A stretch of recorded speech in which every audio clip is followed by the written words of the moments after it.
Everybody. Welcome everyone on this Monday afternoon. We're glad you can all join us to learn the basics of knitting. Darren is your teacher there on screen. He's going to be the one demonstrating for us. If you have any questions, go ahead and type them in the chat and I will either answer directly or I'll pass them on to Darren so he can demonstrate for us. I've gone ahead and put the PDF in the chat. I'll link that a couple more times and I'll also link to it online in case you're on a mobile device and can't access that file. And now let's get Darren started because we've got a lot to cover. Hi, welcome to class. Today, we are going to learn how to knit. So we're going to learn how to knit from the bottom up.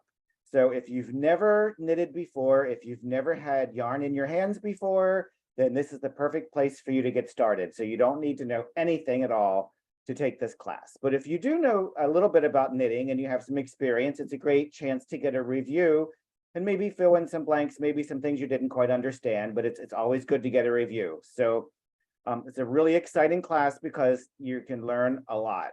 I will tell you though, that this is the hardest knitting class you'll ever take.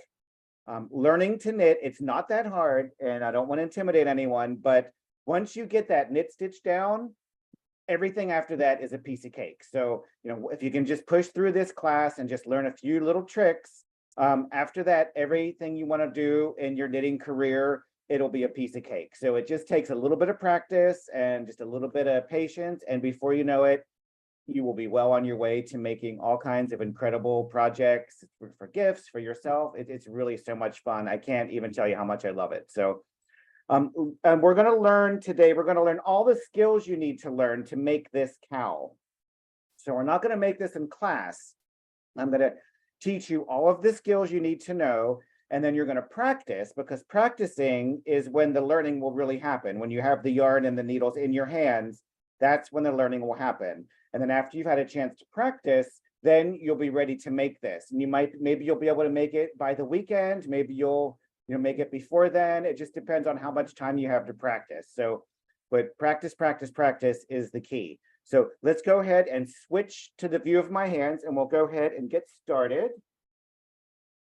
This later.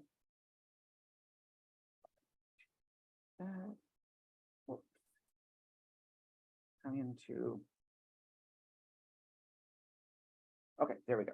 Okay, so the first thing you need to know is we do need yarn for knitting. And what I'm going to be teaching with today is this, it's called Wool Ease Thick and Quick. And this yarn is available by Lion Brand Yarn, and it's available at michaels.com or on lionbrand.com.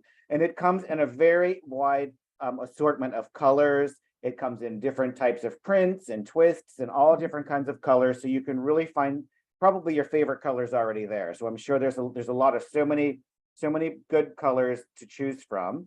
Another one you could use for this project is this one, and this one is called Hometown Bonus Bundle. And this one is also by Lion Brand, and it's available at lionbrand.com or michaels.com. Or you can always just pop into a Michaels store and get, look at the colors and in person and feel the yarn in your hands to decide which one you like the best. So lots of good colors and good choices available. So the pattern that we're going to be following at the end of class, it calls for a larger yarn. So we're going to be using a number 6, which is a super bulky. And when you're using a super bulky yarn, it usually calls for a size 13 needle, which is a 9mm. So it's very important when you are getting yarn and needles for a project, you have to have the right yarn and the right needles that match up with the right pattern. If you don't have all of those things matching up, then you could run into some problems. So this one, a size 13 is the way we talk about sizes in the United States. Everybody else in the world uses the metric system. So most people will talk about like a 9mm. So just know that there are 2 different ways of referring to the size of a needle. And that is referring to how thick the needle is. So this is a very thick needle. And this one is a 9mm. So this is the one I'm going to be using. This one is a 12mm.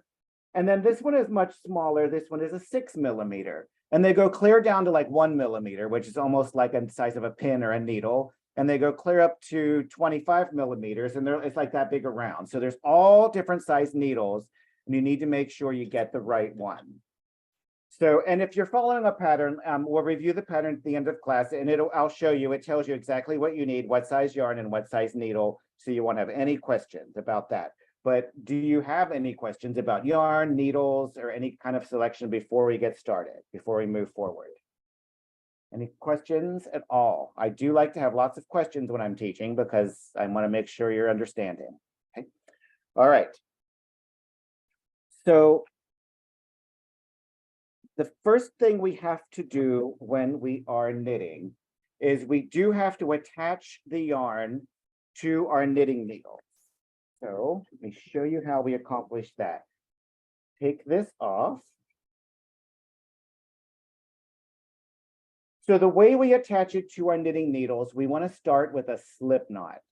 Now, if you know how to tie a slip knot because you know how to crochet, or because maybe you're in the Boy Scouts or the Girl Scouts, or maybe you just know how to tie slip knots, whatever way you tie a slip knot is fine. There's not like a special knitter slip knot. So you can tie a slip knot however you want to, but I'm going to show you one easy way to do it. But you certainly don't have to do it this way. There are many, many ways.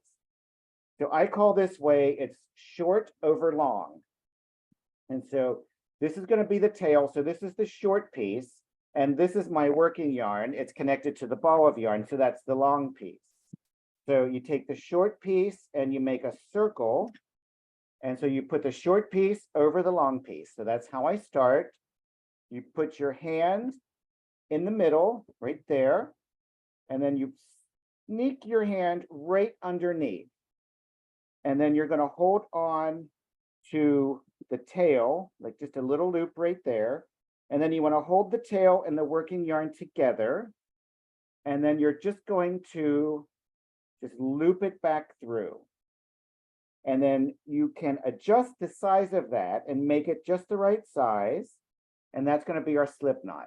And you know you did it correct if when you pull it, it just slips right out. So let me do that again. So I've got my tail, which is the short piece, and I've got my working yarn, which is connected to the ball of yarn. So it's very long. That's the long piece. So short over long. So put the short over the long. Put your hand in the center. You're going to sneak your hand underneath. You're just going to hold on to that tail, just a loop of it.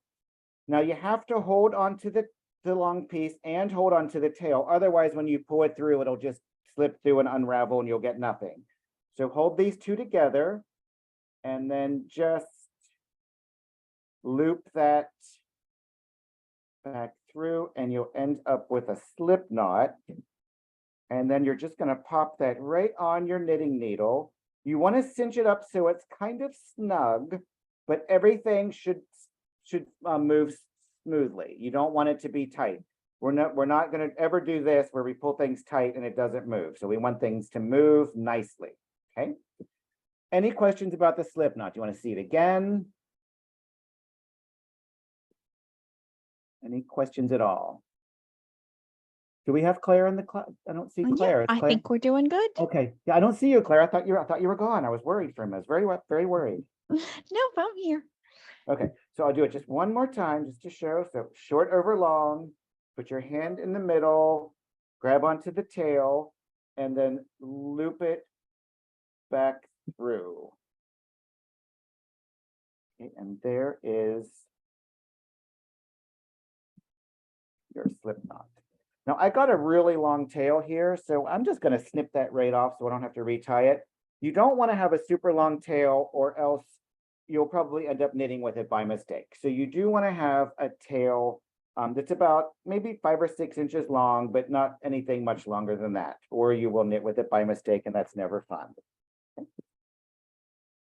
So your ball of yarn, your knitting needle with the slip knot on it will go on the left-hand side, and your empty needle goes on the right-hand side, okay?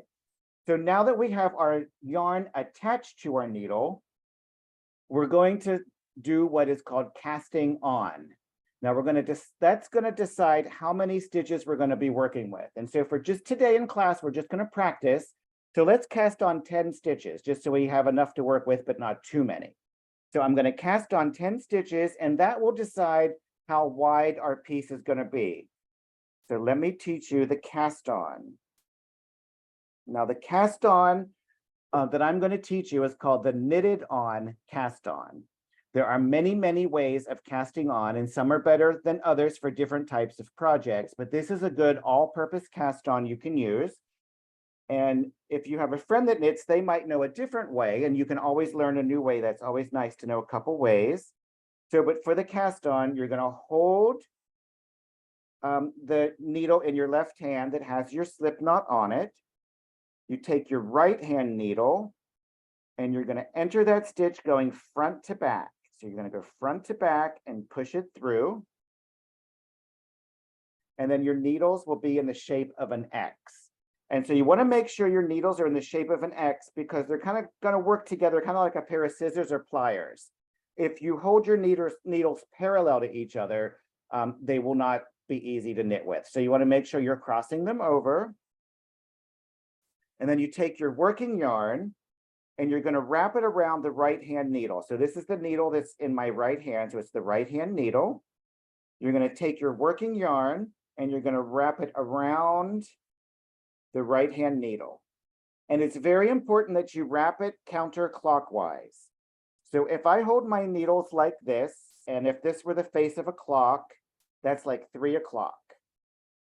So you hold your yarn at the 3. So you've got 3, 2, 1, blast off. So it's like we're going back in time. We should have learned it a long time ago. So we're going to go back in time. 3, 2, 1, blast off. So you wrap it counterclockwise. And then I'm going to use my right hand needle to pull that strand of yarn through the slip knot and bring up a loop. So I'm going to pull my right hand needle out. And you can see I'm using the tip of that needle to kind of scoop that strand of yarn that we wrapped, and I'm going to pull up a loop. And you can make this loop as big as you need. You don't want to make it too big. So I've got a loop. Now I have to put this loop onto my left hand needle. But it can't be just quite so easy that we just put it right over. What we're going to do is we're going to take our left hand needle. The left hand needle jumps over the loop and comes back by your thumb. And then you're going to sneak up on that loop and pick it up from the back side. Take the right hand needle away. Cinch everything up so it's snug. Everything should move right here nicely. And now I have 2 stitches. I have my slip knot and my first cast on, but that counts as 2 stitches. The slip knot counts as a stitch. Now I'm going to show this many times. And if you have any particular spot where you're getting hung up, let me know and I'll be glad to keep reviewing. You're always going to work in the stitch that's closest to the tip. Like you wouldn't go here. We're going to go right here. All right. So I'm going to enter the stitch going front to back. My right hand needle will go on the bottom. You'll make an X. You want to transfer everything into your left hand. So now my right hand is available to do other things. I can use my right hand for wrapping yarn. So I've got my right hand with my yarn, my working yarn. I'm going to wrap it counterclockwise. Wrap it around. And then I'm going to kind of pull it a little snug. You want it to wrap it around. And then I'm going to use my right hand needle. If you can kind of see how I'm using the tip of that right hand needle to bring that strand of yarn through to make a loop. Take your left hand needle, kind of go back towards your thumb, and then you're going to sneak up on that loop and pick it up from the back side. Transfer it over, take the right hand needle away, and cinch it up snugly, but not tight. Everything should move nicely on the needle. And here's what it looks like in real life. Whoops, don't want to get the tail in the way. Once you practice a bit, it looks more like this, but that's after you practice. Okay, so let me show you again. There's a little rhyme there's like a little nursery rhyme. You go in through the front door, run around the back, climb through the window, get in line, Jack, because Jack has to get in line with the other stitches. Okay, so 1, 2, 3, 4, 5, 6. I have 6 stitches. Now, the reason I like to teach this cast on, this is called the knitted on cast on. This is almost exactly like the knit stitch. So once you learn this cast on, you've already learned 75% of the knit stitch. The knit stitch has just one other little tiny change, but if you learn this cast on, then you're well on the way to learning the knit stitch. So it's actually, this is the easiest one for beginners because you're really, learning the knit stitch also while you're learning this. So enter the stitch from the front to the back, in through the front door, wrap it counterclockwise, run around the back, climb through the window, get in line, Jack. So it's just 4 easy steps, and they're easy once you practice them. They're not easy the first day. So you enter the stitch. So 1, 2, 3, 4. And so there's another little rhyme you can use. I'm a pacifist.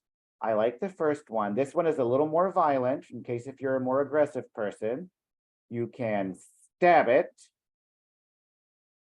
choke it, but not too hard, scoop out its guts, and impale it on a spike. So that's, some people, live a different life. So depending on your life philosophies, you can do whatever you want. But 4 easy steps. 1, they're easy after you practice, they do become easy. 2, sorry, I lost count. So you have to pay attention to what you're doing. So 1, 2, 3, 4. Okay. I'm going to rest right here for a second and let's see what questions you have. I'll be glad to start over, review any step that is not clear. I'll be very happy to explain it in a different way. Where are we, Claire? How are we doing? I think it might be that last step where you're transferring the loop because you swing that needle super fast because you know what you're doing, obviously. Let me slow But it yes, just down. do it real slow. In through the front door. Bit. Pull it through. So here, once you pull it through and you make that into a loop, you want to have the loop in your right hand, the left hand. So take that left hand needle, go back towards you don't have to touch your thumb, but kind of go back towards your thumb. And then you're going to sneak up on that stitch from the back, transfer it over. Okay. 1, let me see if I can get closer so you can see it. 2, bring that through, bring up a loop.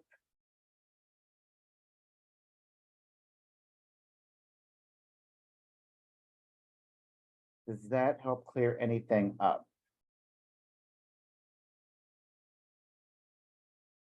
I hope so. I see a lot of very concentrated faces up there.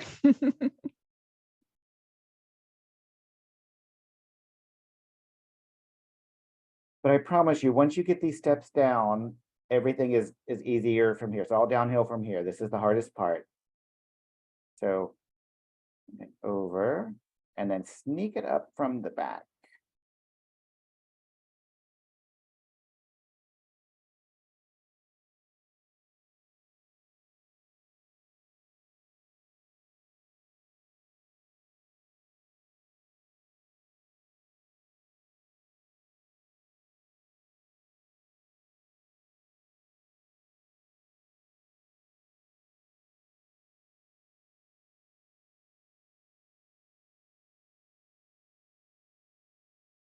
for the students, if once you cast on 10 stitches, that's a good number to practice with. You don't want to cast on too many for practice because it can be, a bit overwhelming. We want to be able to knit to the end of the row and start the second row, fairly quickly. You don't want to get too many stitches.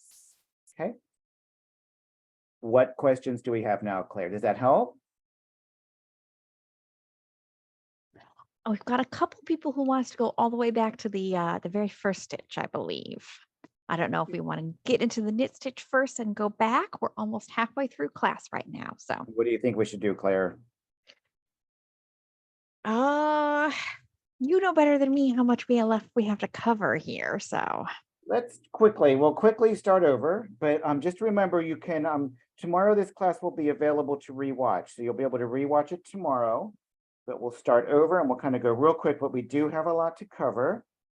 So the slip knot. People seem to got that slip knot pretty quick. I'm pretty excited about that. Sometimes that's a sticking point. Put it on, cinch it up so it's snug, but not too tight. You want to put the slip knot in your left hand. Take the right hand needle. You want to enter front to back. Wrap your yarn. Bring it through. Bring up a loop. And then take the left hand needle. It leapfrogs over. So you want to leapfrog over that stitch. Come back towards your thumb, and then you're going to sneak up on it and scoop it up from the back. Scoop it up from the back. Okay. You want to enter from front to back. Make sure you're wrapping your yarn counterclockwise. So here's the 3, 3, 2, 1, blast off. Pull that back through with the right hand needle, bring up a loop, pull that strand of yarn out and make it into a loop. Oops.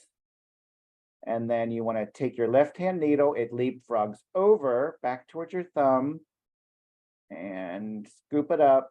See, I've got a great big loop there, but look, I can cinch it right up to the perfect tension. And if you get excited and you pull it too tight, that's fine. You can always kind of massage it out a little bit. It'll loosen up. Perfect. Okay. Any particular step that is not clear? 1, 2, 3, 4. How we doing? Does that help?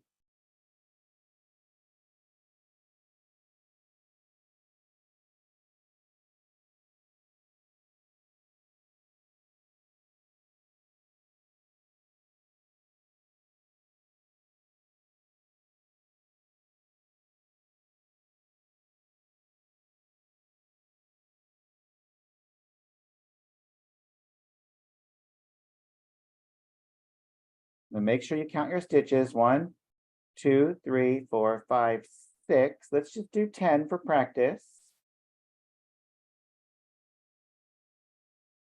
7. Okay.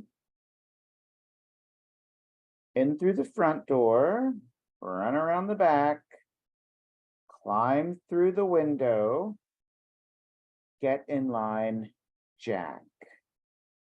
Right, 4 steps. Is there a certain step that we're not understanding? What can I do?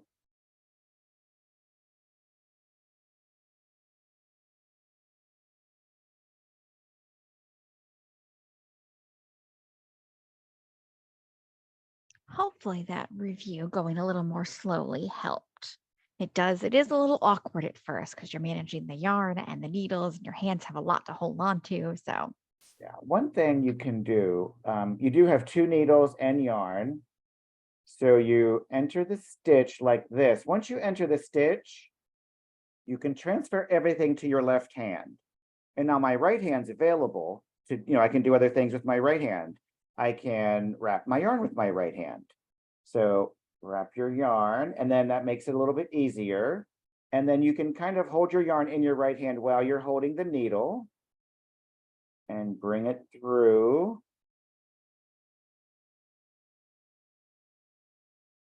that. Sometimes that helps. So I have 10 stitches. Okay. Let's look at the knit stitch, all right? Let's just see, and maybe things will start to make sense. So that is the knitted on cast on. Now the knit stitch is very, very similar to this. So once you learn it, the knitted on cast on, then the knit stitch will be a piece of cake. So this is the knit stitch. It starts out, the first 3 steps are exactly the same. So you enter the stitch, wrap the yarn, bring it through, pull up a loop. But instead of transferring it over, now what we're going to do is we're going to kick that loop off. And now we have to maintain stitches on both needles. So we're having stitches on our left-hand needle, and we're moving them to the right-hand needle one at a time. So we're maintaining stitches on both needles. So it's important that you use, I like to use my pointer fingers to guard the tips, otherwise they can slip off, and you don't want that. So use your pointer fingers to kind of guard the tips. So let me show you. So in through the front door, run around the back, climb through the window, off jumps Jack. Now he jumps off. He's not getting in line, he's jumping off. Okay? Or you can stab it, choke it, not too hard, scoop out its guts, and then throw it off a cliff. So depending on how you live your life, these are life choices you can make, but it is enter the stitch, wrap the yarn, pull that strand of yarn through and to make it a nice loop. And it's going to feel like you shouldn't be doing this. It's going to feel like this is wrong. But sometimes the things you shouldn't be doing are the most fun, I found. So I don't know. So kick that off, and it's actually the right thing to do. So you can see I'm transferring them one at a time over from the left to the right. So you enter that stitch. You want to wrap it counterclockwise. It's more of a scooping motion. So kind of scoop that strand of yarn through and pull it up to make it a loop. That's my new stitch. That's really the new stitch. And then you kick this one off. And we keep going. And once you get this down, it's the same thing over and over. And that's why knitting is a very relaxing activity. It's because you're doing the same thing over and over. It becomes very relaxing and very calm. Probably not today, probably not tomorrow, but after you've had time to practice, it will actually become a very relaxing and peaceful activity for you. But it does take practice. What questions do we have? What can I do to help?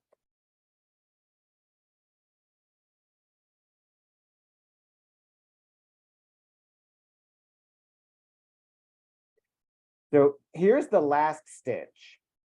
So once you get to the last stitch, everybody always wants to know, how do we treat the last stitch? What do we do with the last stitch? The last stitch wants to be treated like everybody else.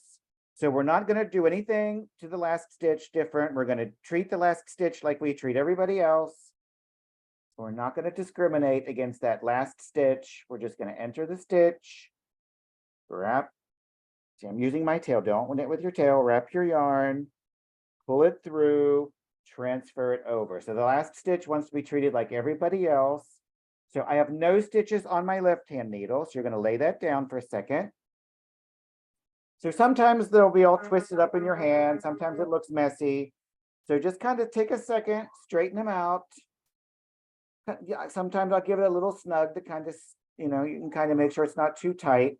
Count your stitches, 1, 2, 3, 4, 5, 6, 7, 8, 9, 10.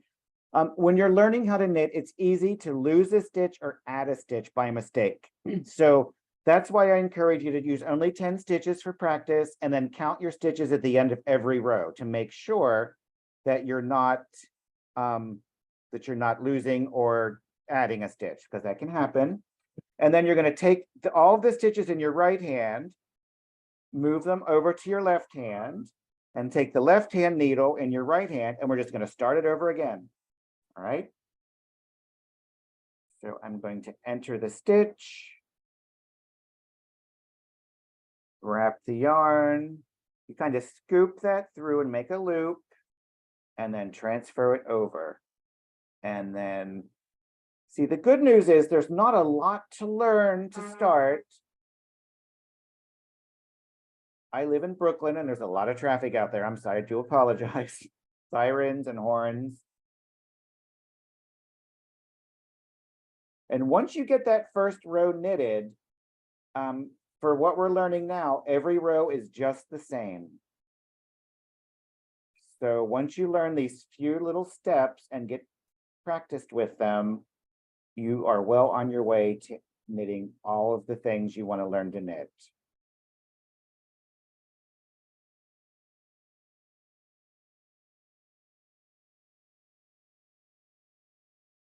But it does take practice. I mean, if you've never knitted before, if you've never used needles like this before, if you don't have experience with this, you cannot expect it to just flow off of your hands like it does mine, because I've probably knitted over 1 million stitches. I mean, literally, I've been doing this for 15 years. I knit all the time. So once you practice, and you'll be surprised, it will come very easy, but it does take practice. What questions do we have, Claire? Let's see here. Scroll back through the chat a little. Is there a certain Okay. spot that's not being explained clearly or not showing up on the camera clearly? Or So what we're doing now on screen is just called the knit stitch. And just earlier, the particular type of cast on Darren was teaching is called the knitted cast on, or sometimes they put an extra on, so it's the knitted on cast on. that's what I say, but maybe it's wrong. Well, I think I've seen it both ways. So And the reason I teach the knitted cast on is because it's almost exactly like the knit stitch, and you have to learn the knit stitch because that's the whole point. So if I were to teach you the long tail cast on, which is a great cast on, it would be completely different and have nothing to do with the knit stitch. And then you'd have to learn the knit stitch after that, which is the same steps as the knitted on cast on. So, it might seem like we're throwing you in the deep end, but we're really trying to help you learn as quickly and easily as possible. I promise. We want you to learn quickly and easily. Okay. Are we good? You're going to make a lot of mistakes. You're going to have to rip it out several times. You're going to have to keep practicing, but it will get, if you keep practicing, it will get easier. yes, I think some people are like, oh, knitting's going to be so relaxing. And it definitely is. But once you know what you're doing, the Not learning today. part, not always so relaxing. No. Learning new things isn't always relaxing, but it does, you'd have to learn it. I mean, you don't know how to do it. That's why you're here in class, because you don't know how to do it. So it is a learning experience. So you do have to give yourself a chance to learn, and do not get frustrated. So it is I do recommend for people that are learning, it's nice to get a nice thick yarn. So like a number 5 or a number 6, like I have a number 6.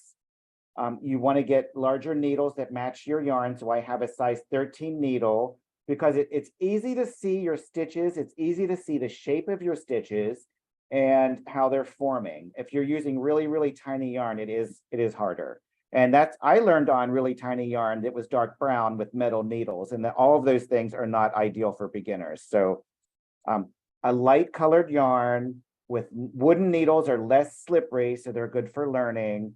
Nice big thick yarn so you can see what you're doing will help you to be better, more successful. Will help you to have a better experience. All right.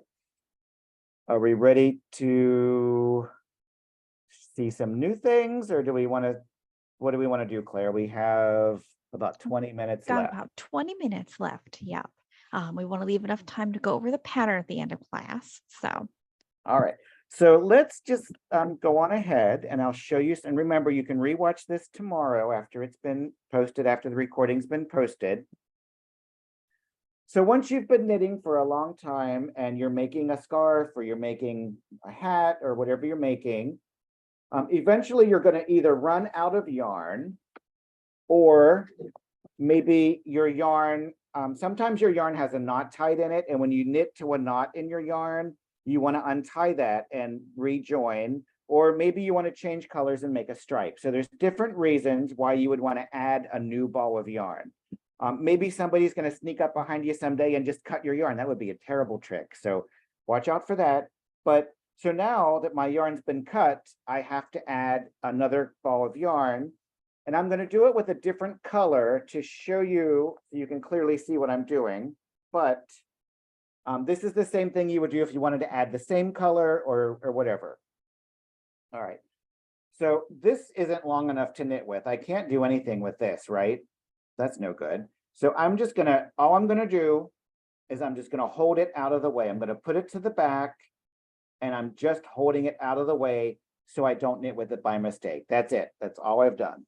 Okay. People try to make this into a very complicated situation and it really isn't. And I'm gonna knit with this rust colored yarn. I have to leave a tail for finishing. So I'm gonna leave a tail about the same length as the other tail, but just roughly the same. I'm not going to knit with that tail, either one of these tails. I'm not going to knit with them. So I'm just going to hold them out of the way. All I'm doing is holding them out of the way so I don't knit with them by mistake. Now this new rust colored yarn, it's not attached to anything, but I'm going to hold it right here as if it were. So it's right there available for me when I want to start knitting. And I'm just kind of holding it there in place. And this is how you add a new ball of yarn or a new color. You enter the stitch, you wrap the yarn, you bring it through, and you transfer it over. Wait a minute, that sounds just like the knit stitch, right? There's nothing to it. You don't do anything. You will watch videos online where they'll say, knit with both strands together for a while, or tie a knot, or do a cartwheel, or jump up and down. I don't know. They want you to do all kinds of crazy stuff. There's nothing. So now it's joined and I'm ready to just start knitting with my new color. That's all there is. And when you go to do this, you're going to sit down and think, oh, he showed us how to do that. And there was something, I can't remember what he showed us. There's nothing to remember. You just pick up the new yarn and start knitting with it. You just want to make sure you're holding the two tails out of the way, however is comfortable for you. And then you just start knitting with the new color. Any questions about that? There's nothing to see here, really. You think you've not seen it, you think you've missed something, there's nothing to see. And what about that temptation to tie a knot? Well, let me just show you. If you want it, sometimes I do tie a knot, a temporary, very loose little knot. So what can happen, because these two strands are not attached to anything, if you just leave them hanging, they can work their way out and come unraveled. So you don't want that to happen. So you want to take these two tails, and I like to tie them in a nice, snug little bow that's temporary. This is a temporary situation. And then as I'm practicing, as I'm knitting, that's going to hold my tension right. But when I'm finishing my project, I will weave those in a special way, and I'll show you how to do that. It's not hard. You never tie knots because knots come untied. Knots leave an unsightly bump. Knots will always betray you and work their way out to the front of your project, and everybody will see them and they will know them. They will comment on them. So you never want to tie a knot. You might think you're tying a super secure knot. It will still be a bad idea. If you go buy a really nice handmade sweater and pay a fortune for it, it will not have any knots tied inside of it. And if it does, you should return it immediately. But you want to make things as professionally made and as nice as possible because you want to have pride in your work. How many knots do you tie in your work, Claire? Well, like you said, I tie the temporary knot on the edge, so I suppose that counts, but it always comes undone. So there's Right. none in the finished project. So you can start with a slip knot, and other than that, forget it. And then you just keep knitting with your new color. Maybe you're still knitting with the same color, but you just keep knitting. And you pretend nothing has happened. There's nothing to see. Any questions about that? Sometimes this is so easy, people want to reject it. So just accept the fact that sometimes life is easy and enjoy it, because other things in life are not this easy. Say if you were doing stripes and so you hadn't run out of that color, do you cut off the old color as you're knitting or before you add the new color? Well, that's for the project we're making, and as for beginners, I hesitate to make it too confusing, but you should, I would practice with just knitting with one color at first. There are ways of, like I've added this color. Now, if I want to go back to blue, I could, and if I'm only doing like 2 rows, you can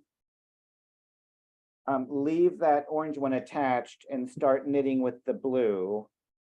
And what's going to end up happening is you're going to have a stripe, a little strand of yarn running up on the side. But I don't recommend that yet for beginners. What do you think, Claire? Is that for beginners? If you're only doing short stripes, I think you could probably handle it. But if you are doing like a big chunk of color, I would definitely cut that tail rather than try to worry about it and just weave Yeah. it in later. Don't want to have really long strands, but let me show you what happens. I'll get to the end here, and then we'll move on to the next little topic. Any questions about any of this, though? I don't want to go across too fast. So I'm just knitting as fast as I can here, just so I can show you how to change colors. If you're going to work on stripes, and if you're going to only do 2 rows of each stripe, you can do it this way. So there I've added you want to keep that one a little bit tight. And then, okay, so I'm going to drop my blue, and I'm going to go up with my orange, and I'm just going to hold it where it's convenient, and I'm just going to start knitting with it.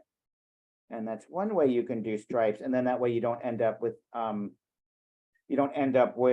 having a whole bunch of ends to weave in. Is that what you were talking about, Claire?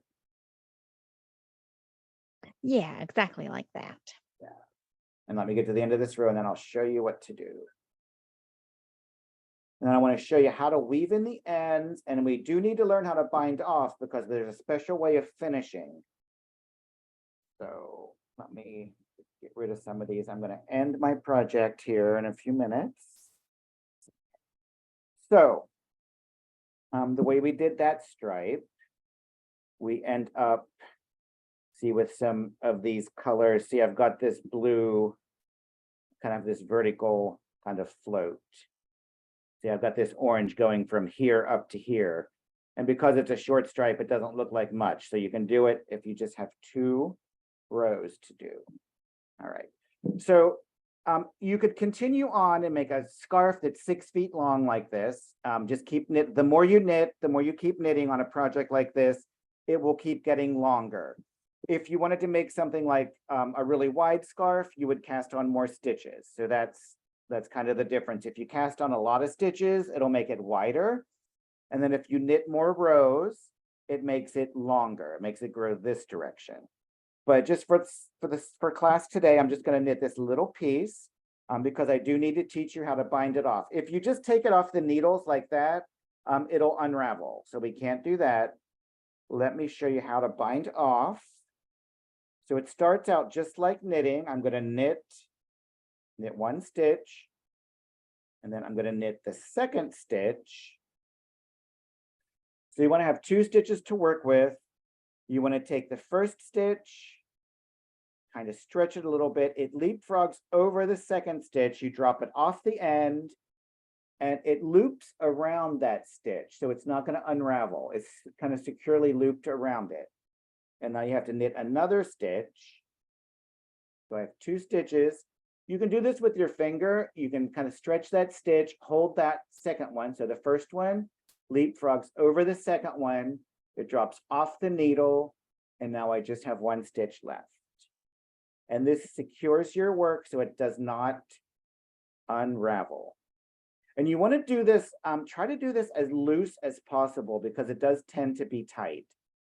So you might want to do this, probably will seem like you're doing it a little too loose, but it might be just perfect. So don't do it tight. How do we feel about this? When I first learned how to knit, I had to go back and watch a video every time I bound off because I could never remember it. But once you get the hang of it, it's not so hard. Again, it takes practice.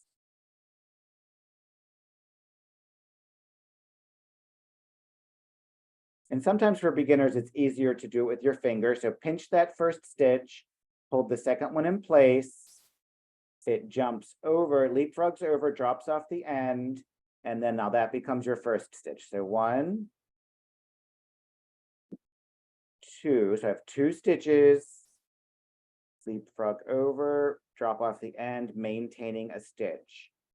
And this is how you will end it. So I have 2 stitches here.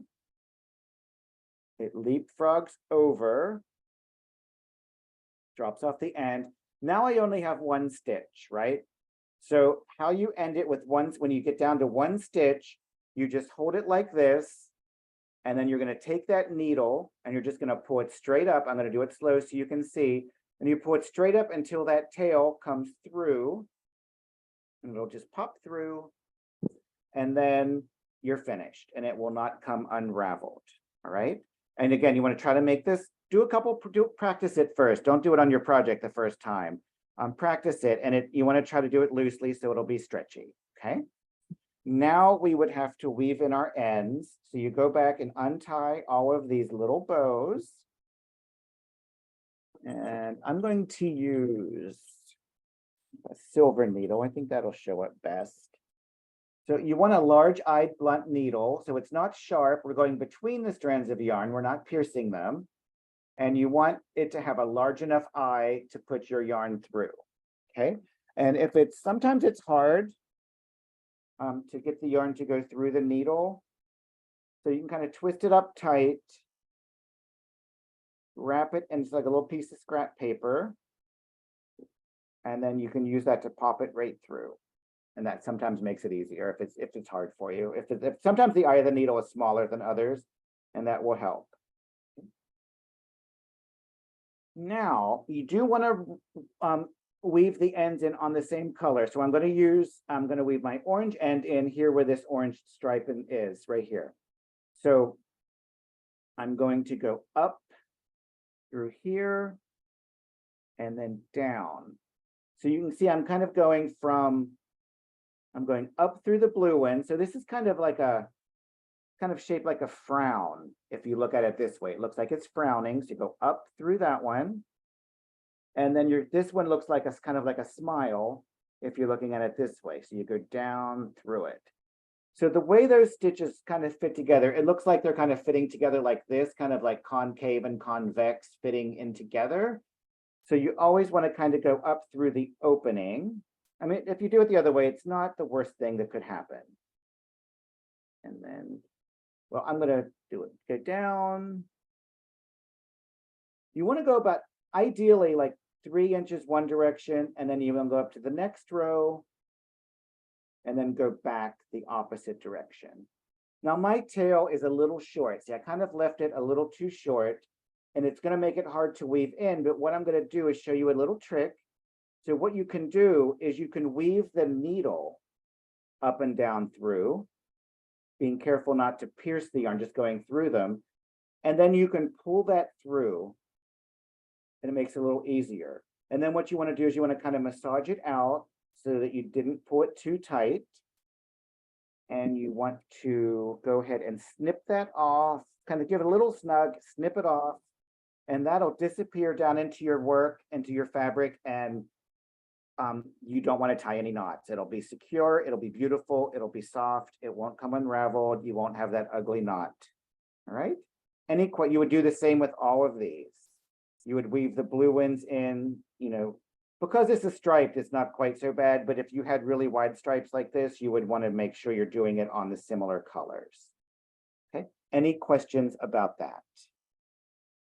No, looks pretty, it's not so hard. Once you practice, again, practicing is where the magic happens. That's when the learning happens. So, okay. Any questions, Claire? How do we feel about it? I think we're doing pretty good. We got 10 minutes left for the pattern. All righty, let's look at this pattern. And believe it or not, you've learned all the skills to make this cowl, and all you have to do is practice and get a little bit better, and then you'll be ready to start. So let's review how to read a pattern though, and this will be a good beginning for that. So this is called Lion Brand Heartland Thick and Quick Knit Level 1 Cowl. So that's a big name. Sometimes it's called just like, maybe it's the Winter Wonderland cowl, or it's usually something cute like that. But this is for beginners. So we wanted to make sure that people knew, this was the name of the original yarn. It's thick and quick, and it's knit level 1. So it's perfect for beginners, just what you're getting yourself into. It's a beginner pattern. Sometimes it might be advanced. If it's advanced, you might want to hold that off and wait a couple of, maybe your second or third, fourth project. Okay. The size, it's about 10 inches by 32 inches. If you follow the exact gauge, but if yours turns out a little bigger or smaller, that's fine. It's not going to make any difference. So the materials, this is kind of like a recipe. It tells you everything you need to make this cowl. Lion Brand Heartland Thick and Quick in redwood. You need 2 balls of that. Now, I'm not using that yarn on purpose because I wanted you to know that you don't always have to do what you're told. I don't like to do what I'm told. I barely take suggestions. So what you do want to make sure though is Lion Brand Heartland Thick and Quick. It's a thicker yarn. I know it's the same, pretty much the same. It's not quite as thick as this one, but it's almost. So you might want to just double check, go on. You can type this in Google and it'll bring up that yarn, and you can look at all the statistics of that yarn. And then you know which one you want to transition to if you want to change your yarn. So you want to make sure you have a yarn that's the same size, and you need 2 balls of this. So you want to double check how many yards are on this ball. Are there 10 yards on it, which is not very much, or are there 1,000 yards on it? So there could be any number of yards on a ball of yarn. There's no standard. So if you just want to make sure how many yards, and I'm going to use Woolly's Thick and Quick, and I know they're about similar. So 2 balls of this will do, but just always double check. Always double check your if you're making any changes. But I'd like to show people right from the beginning, you're welcome to make changes. This is originally calling for a size 11 or 8 millimeter, but because I'm using a different yarn, I'm using the needles that this yarn is calling for. So, and this cowl will be slightly bigger, so that's okay.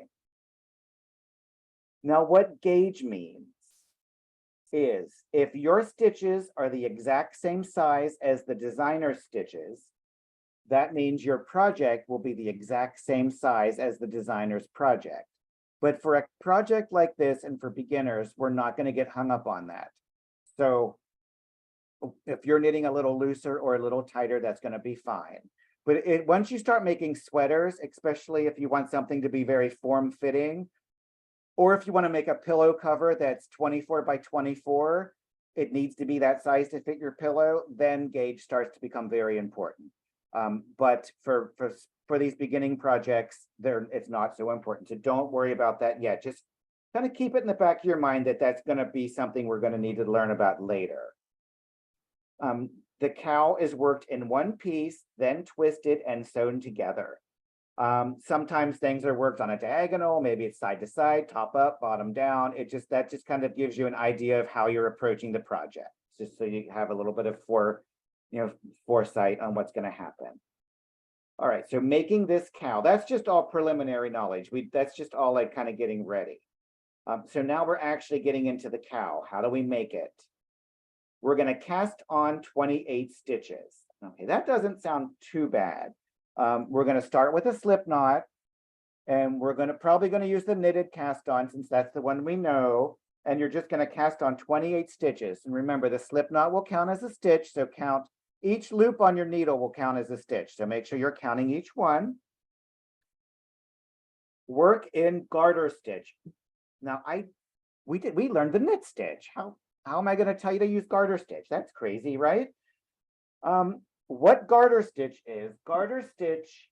is a fabric like this.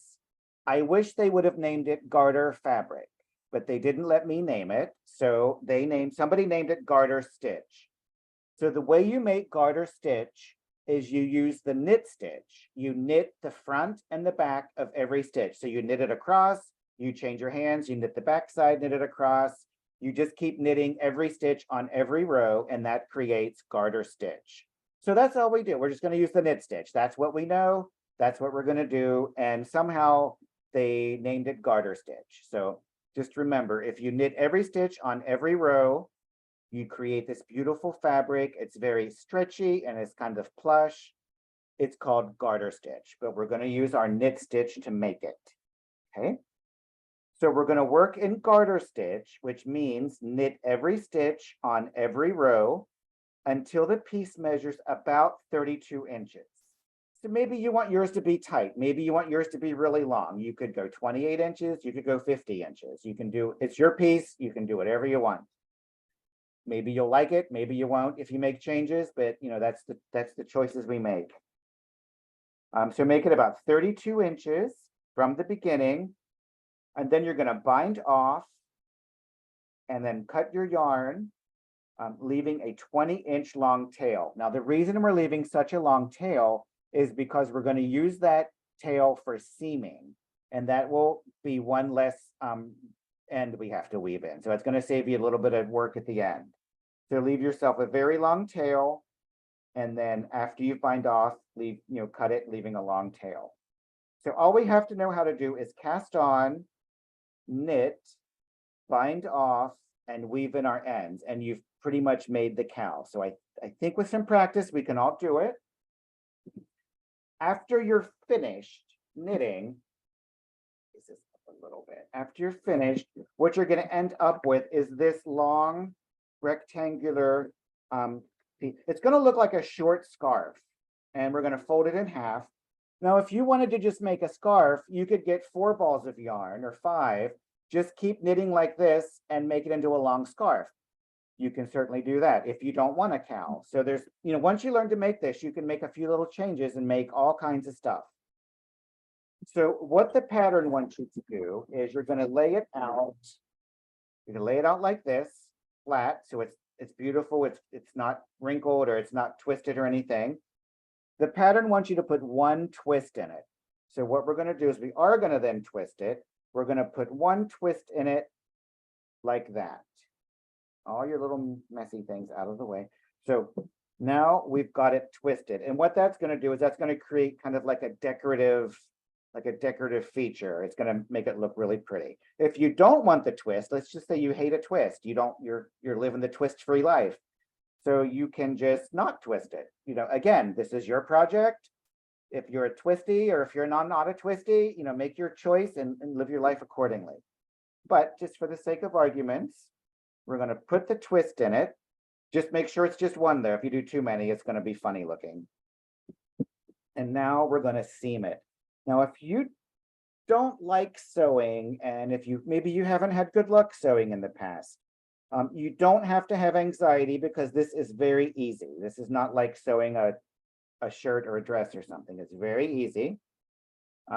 You're going to hold your piece together. I didn't bring any with me today, but I usually like to have like some clothespins. It's a good idea to take clothespins or like a clip and clip it there and maybe clip it in the middle, because sometimes like you'll start sewing and everything's going fine. It was the perfect length. Everything matched up great and we're having a lovely time. But then after you start, how does that happen? That's crazy. Knitted fabric is very stretchy. So if you're not paying attention, you might be stretching one side more than the other side. So you want to kind of clip it here and maybe clip it in the middle. And then as you're sewing, you can kind of stop and judge and make sure you're not like stretching it, because that's going to ruin your whole day. So I usually have clothespins, but I forgot to grab them today. But this is such a short seam. It's, if you pay attention, you might not have a problem, but I just like to warn people. Okay. So you want to make sure you're finding a nice corner. So I'm going to go right through here. on here. So I'm going to bring it through. I've got my large-eyed blunt needle going. Now, if you look at the top, when I sew, I like to hold my finger like this so I can kind of hold my seams nice and steady, and I can kind of see one side and the other. If you look, you're going to see these kind of shapes like 1, 2, 3, 4, 5, right? And these are either one side you're cast off, you're cast on, and one side is your bind off. So you can see what I'm looking at right here, like each one of these. So if you just go under 2 strands of yarn, pick up that kind of V shape, and then on the other side, follow it straight across, pick up 2 strands of yarn, pull it through. Don't pull it too tight. Now on the other side, I'm going to come back through onto the next V shape, which is kind of like a knit stitch. You're going to just pick up 2 strands of yarn, go straight across to that next one. And because we're only ever picking up 2 strands of yarn and we're going, we're following these in order, your stitches are always going to be spaced apart the same amount, and they're always going to be going the same amount of depth into your project. And that's going to make your seaming look very neat. And it's all kind of spaced out there for you if you just kind of follow it. It should be. So like if you're not paying attention and you kind of randomly go really deep into your project and on a crazy diagonal, then your seams are going to look kind of crazy. So what you want to try to do is just follow each one of these just one at a time. And you don't want to get crazy and pull it super tight and bunch it up. If you do, though, you can kind of massage it. Every now and then it might be a good idea to kind of massage it out a little bit. Make sure that it's still lining up nice. And just take your time. And the thing is, if you do a horrible job seaming, if it's the worst seaming seam that's ever been seamed, you can take it out. You can just take it out and try it again. Knitted fabric is very forgiving. You're not going to ruin it. Even if you do kind of stretch it out a bit and it doesn't look nice, if you spray it with some water and let it dry, it'll go right back to shape and you've got a fresh start. So do not be intimidated. So just go one at a time, all the way across. I probably won't even actually finish it because I like to keep this one to demonstrate with. And this is called a running stitch. I do like a running stitch. And if you want to look up like knits, or I'm sorry, there's a whip stitch. There's lots of different seaming. Everything in knitting will give you like 5 or 6 different ways to do it. There's never a loss of things to learn. You can always learn something new. But I like this running stitch, and it's really simple. Kind of like a basting stitch. There's different names for it. Any questions about seaming? And then this seam will be on the inside of your work, and the seam will be hidden very nicely. And if you look at it from this side, you really don't even see a seam. It kind of blends right in. So what questions do we have? Any questions at all? Well, we're about 5 minutes over time already. So people have had to go. Hopefully they remember that they can watch this recording back tomorrow. And I'm going to go ahead and put the handout in the chat for everybody who's still here. So you can grab that before you go if you need it. I know we did have a question about weaving in ends, and if you could show that again. Quickly. So if you do have questions going forward, as you're practicing, you can always contact me directly on either Instagram. You can send me a direct message, or Instagram is really the best. You can send one on Facebook too if you don't have Instagram, but I check Instagram more often for that. Claire can put my Instagram name in the chat. It's Mr. Mister spelled out, Mr. Woolly Bear, and you'll just see my picture. I usually have a great big beard, so it makes more sense when I have a great big beard, but Claire will put that in the chat. Feel free to send me a direct message with any questions you have, and I'll do my best to try to get back. And I usually can answer them pretty fast because I don't get very many, but I hate the thought of anyone being stuck when I could kind of help them. So please let me know. So for weaving in your ends, you just want to thread your needle. Remember, you can watch this video again tomorrow, and it will you'll be able to watch, and watch the things that you didn't understand several times. And you're just kind of lightly, you just don't want to pull it. I just like to follow these kind of ridges. So you can see there's a, right here, there's a orange ridge, and right here, there's a blue one. Follow these ridges. Okay, I want you to weave like the blue in on the blue and the orange in on the orange, but I'm going to jump up here to this orange one just so you can see the contrast. It might show up a little better, but this is not how I would recommend doing it. But this is just easy to see. And the reason I wouldn't do it this way is because it is easy to see and you don't want it to show. So you go down and then you go up. And then this is the easy, there's other ways to do it, but this is the way I like to do it. And I feel like this is very secure and very easy. So you just want to make sure that you're not distorting your fabric or changing it. Kind of look on both sides, kind of give it a little massage to make sure you're not pulling it too tight. And then go up to the next row. You want to go about about 3 inches on each row. You want to go one direction and go back.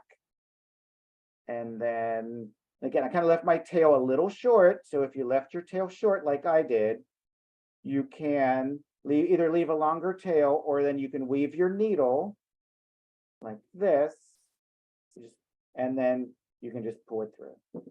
And then you want to give it a little snug, cut it off, and then that will disappear forever and you will never have to think about it again. Okay. All right, now I promise you, even though this looks like a lot and you probably feel very overwhelmed, when you get it in your hand and you start practicing, it's going to feel probably just as overwhelming. But if you keep practicing and don't give up, before you know it, it will start to feel natural in your hand and it's so much fun. Once you just push through the couple of times, get practice in, and you're going to love it. So, all right, anything else, Claire? I hope everybody has fun practicing. If you didn't already, make sure that you sign up to join us next week. We'll be teaching you all the mysteries of the purl stitch. Ooh. Oh, yeah, and do try to practice a little this week if you're going to take the next week, because it builds on itself. But next week's class is actually easier because once you get the knit stitch down, it's all downhill from there. It's easy. So, all right, let me know if you have questions. Don't hesitate to send me a direct message if you need to. All right, have a great week. Don't forget to practice.